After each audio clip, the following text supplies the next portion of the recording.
Classes in session.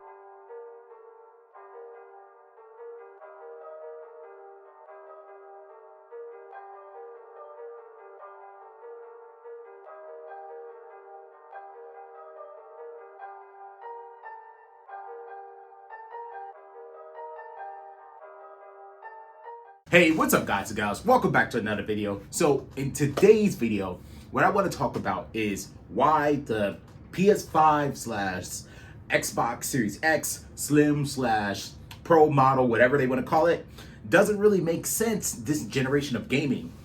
So let's go back a little bit. The PS5 and Xbox Series X slash S has been out since November of 2020.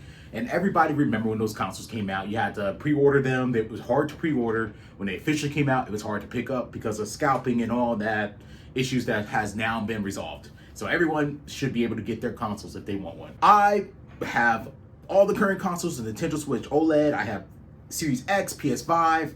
I love my consoles. I enjoy the PS5. I enjoy the Xbox Series X almost equally. I'll talk about that in another video.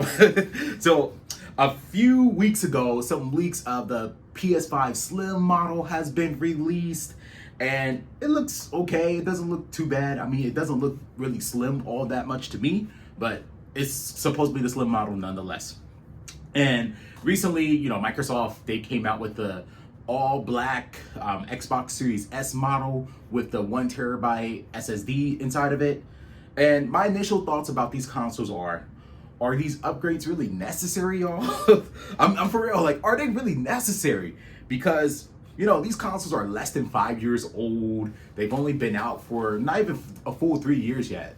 And, you know, these games, they haven't reached their full peak yet. Final Fantasy 16. I enjoyed this game. I love this game. The boss battles were great and everything, but it felt like somewhat in some areas and aspects of this game, just a little underpowered. Not so much the boss battles, but like just the normal gameplay. It just felt like they're not tapping into the full power of the PS5. And this is a PS5 exclusive, by the way. So no excuses for Sony for why this game felt somewhat lackluster.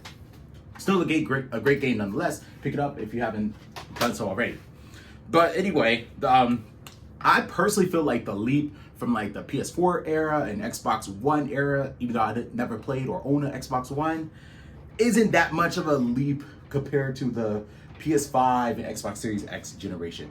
You know, the graphics isn't that much better. It's a little bit, you know, you get a few nice graphics here and there, a nice little texture here and there, but it's not like, you know, Unreal Engine 5 details. Like if you ever seen like the Kingdom Hearts 4 trailer, how beautiful those graphics look, and almost realistic they look. It's not like that. We're getting that in every single game. You know, the power of the game, some games still feel like, you know, this game could have ran on a PS4, maybe even a PS3. I'm talking about Forspoken. It seems like developers are struggling to make games run smoothly. For example, we still don't have a game on any of the consoles that can run at 4K 60 with ray tracing. We shouldn't even think about having a console that can play games up to 8K 120 with ray tracing. Like, I feel like the ray tracing, if you want ray tracing in your game, you have to play at 1080p, which I'm fine with. I mean, I play games on a freaking Steam Deck, which only play games up to 720, up to 60 hertz. Some of us, if we're paying out the money for the bells and whistles, we want the whole kit and caboodle. We want everything.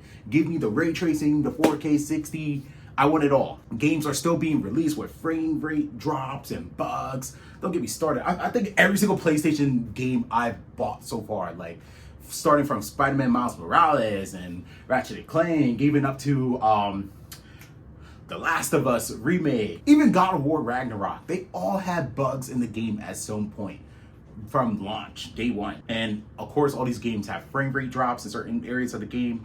I feel like we should, instead of making a upgraded, instead of these companies coming out with like an upgraded console, they should just focus on making this generation of gaming great, because it has so much potential to be great. But if one does come out, like if an upgraded console comes out, I think I'm going to pass on this console generation, because I'm still waiting on like games to reach their potential. I still want my 4K 60 with ray tracing experience that I was promised when I bought these consoles. Anyway, so whether I think until then I'll wait until like, you know, the PS5 6 or whatever the Xbox next generation console will be, or the Nintendo Switch 2, when that comes out, we'll get that for sure. But that's all my thoughts I really have on this topic. I think that like we should just hold off. We don't really need an upgraded console or a mid-gen re-release. But anyway, what are your guys' thoughts on this? If you like this video, make sure you leave a comment, like, and subscribe. Share this video all around the world with your family and friends. And until the next one, I'm out. Class dismissed.